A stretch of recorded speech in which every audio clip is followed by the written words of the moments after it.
Hey everybody, welcome back to my channel. Today we're looking again at Blood Bowl, and we're looking at the second part of the new season box, the Bretonnians, which was my team of choice when Warhammer Fantasy Battle actually existed and I first started playing Warhammer. So first up we have the lineman, and what they're calling lineman number 1. He's got his fist up, and you really can't modify the arms and the legs and the body, but you have a head swap. So you've got what I'm calling the top knot dude, and then you've got the guy with the leather cap. So yeah, like I said, differentiation will come later with color.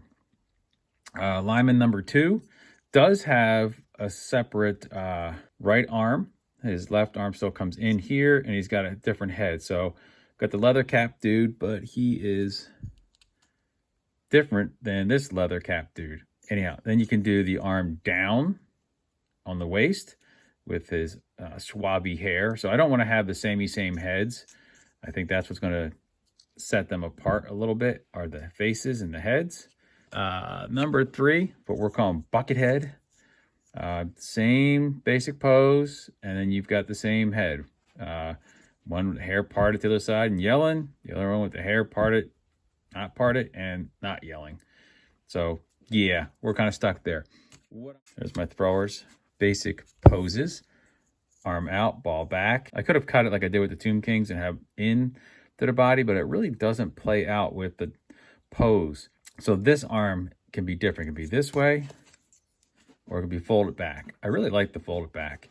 Again, I'm not sure what GW is doing with this hand. It should be back here on the laces if you're going to throw the ball, not up here, because I don't think Brits really understand American football and how to throw a football. The other obvious difference are the heads. So you have visor open and a face to paint with, I'm going to call an eagle or a raven. And then the swan head. I really like the swan head, but didn't want to have 2 closed visors. I wanted to look a little different. And I don't know, I doubt I'll have 2 on the field, but this guy could substitute as a blitzer. He's kind of got his arm back like he's going to throw an elbow. So you have some different options with the Grail Knights. You have 2 different arms, one a closed fist and one an open fist.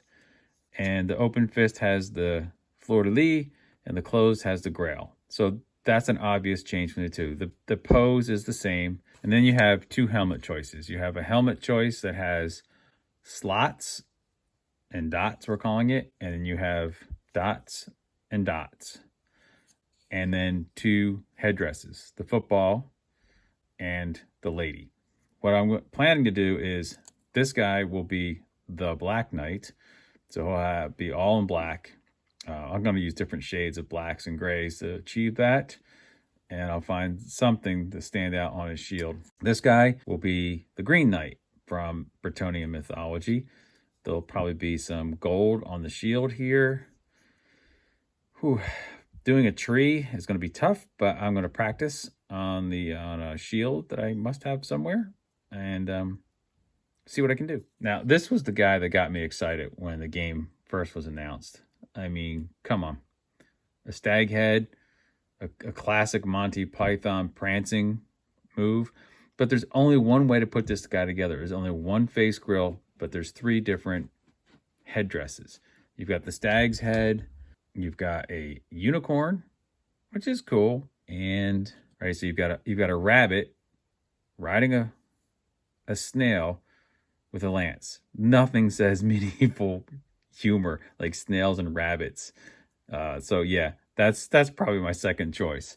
Now, also, like I said, you come with one option for this arm and one option for this arm. And then I have to give credit to a Redditor that I saw that took it and changed it into a Heisman pose.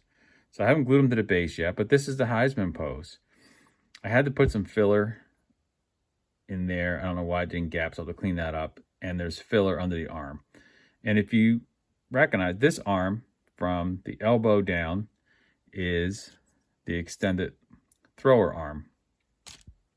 And the upper part, so that it fits, although this one didn't quite fit right, is the upper arm. So it takes some surgery.